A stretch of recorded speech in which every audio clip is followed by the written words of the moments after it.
Pinche cabrón!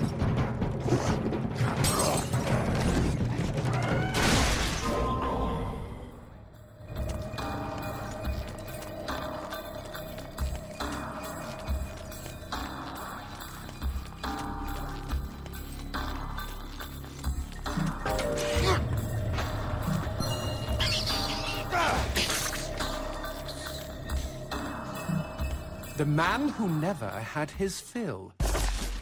It was a cold and snowy eve. Certainly no night for a man without a home to be walking these grey and endless streets.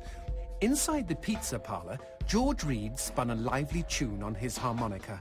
The local children giggled and pointed excitedly at the harmonica man as their parents glowed with approval.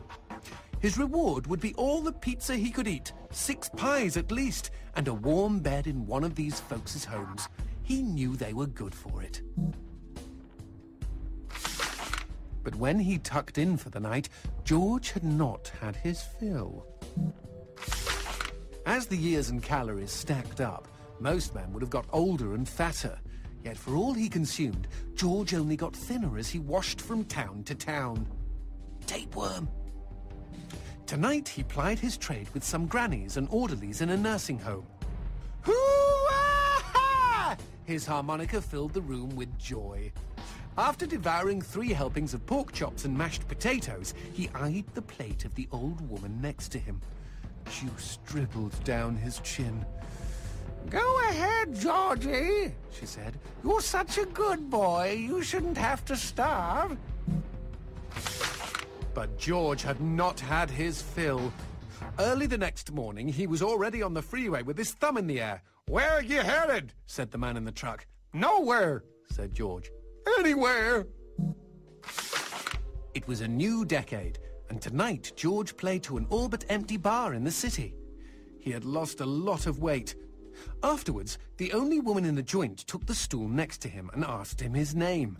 The bartender leaned over the counter. "You don't know this guy, Mary.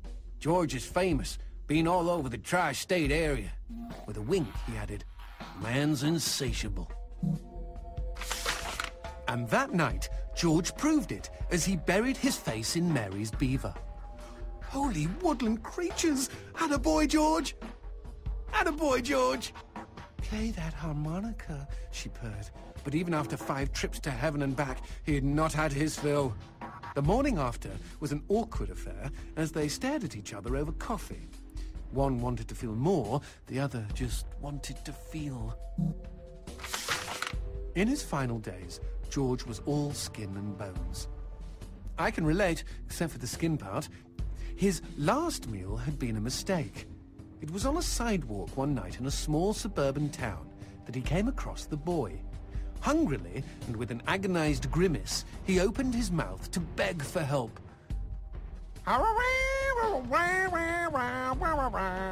Out came a cacophony of wheezes and toots, but the boy understood. Wait, you mean Jorge ate his harmonica?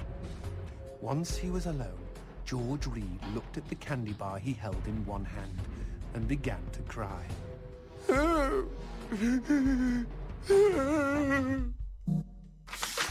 They found George's half-eaten body in a market next town over. In one hand he held a knife, in the other a fork. Chunks of flesh had been torn from his chest and his arms. Blood framed an eerie smile. The wind that morning blew fierce, and as it whistled through the hole he'd carved out of his own neck, the harmonica man played his last song in this world. There were Gawkers, and many knew him. They shared stories of how he'd filled them with hope, filled them with life. They, at least, had had their fill. Especially Mary. The end.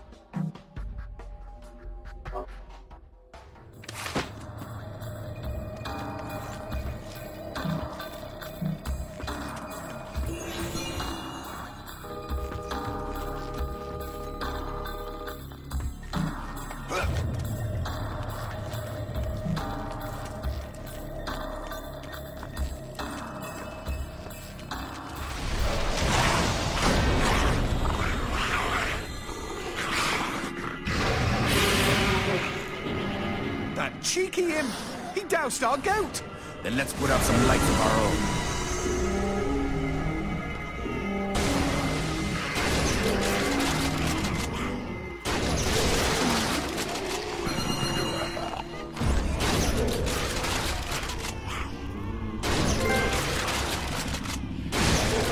Would you kindly bust a cap in those mother fudgers before they douse the lights?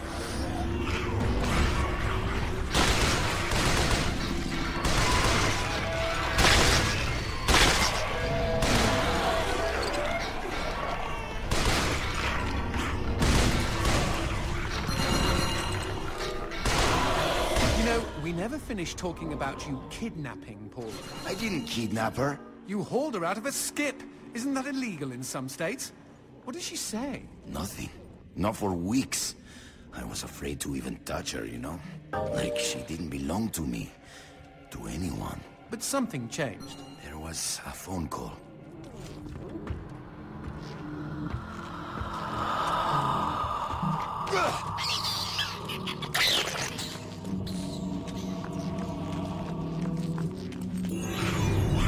Speaking of phones, put that on hold, G. We've got company.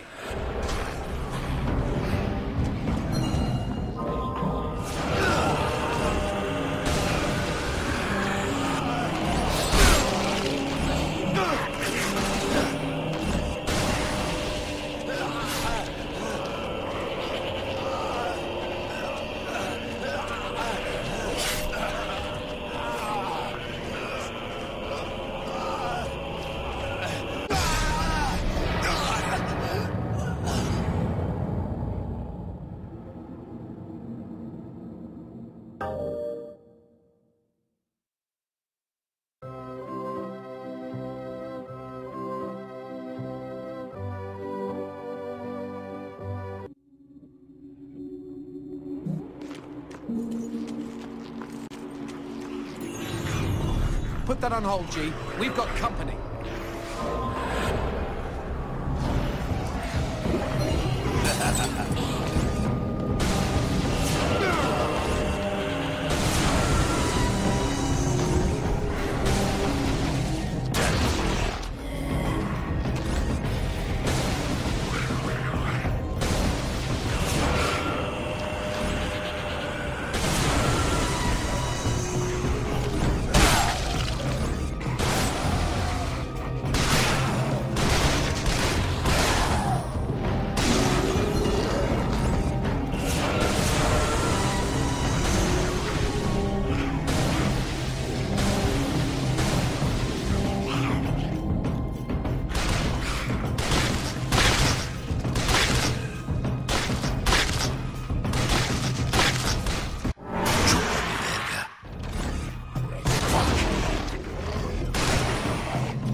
Okay, now what's this about a phone call? Me and Paula were eating when the phone rang. Suddenly, she slams her fork down and says, "Don't answer it!" Creepy. First thing she ever said to me. But I got up to take the call. Johnson, you should have seen her. She jumped out of her chair, ran to the phone, and ripped it right off the wall. Whoa. Then she came and put her arms around me and started crying. It was the craziest, weirdest, sexiest thing I have ever seen. I have been hers ever since.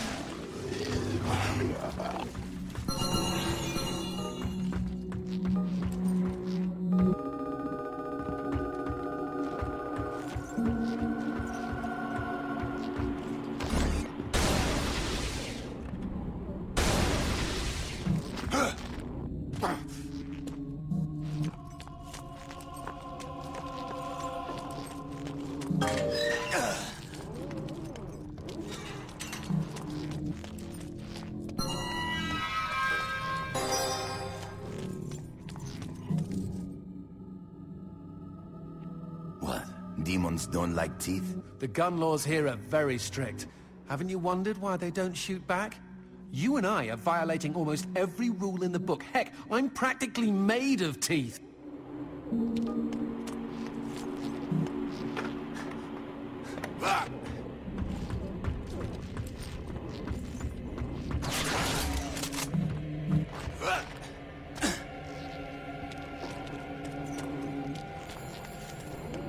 Expecting any phone calls? No, siree. Maybe it's from Paula. Or at least someone with answers.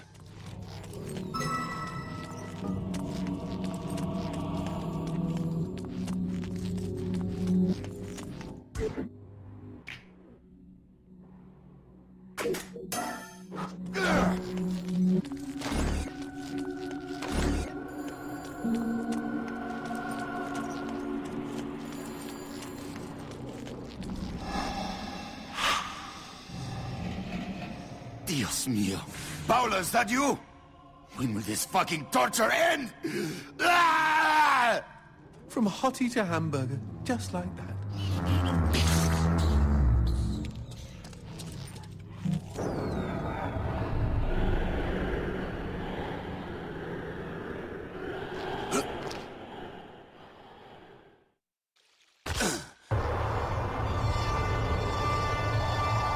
Fireworks! We could use these to chase away the darkness, at least in short bursts.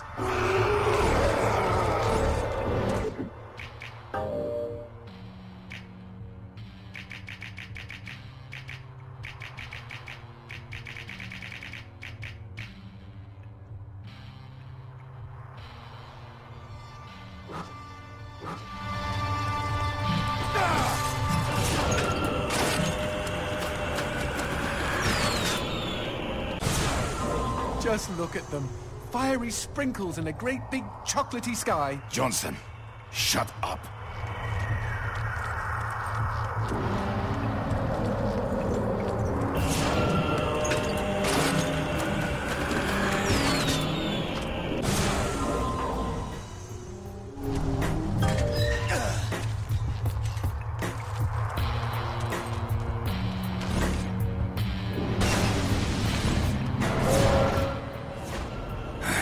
Magnifico.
This fucking darkness!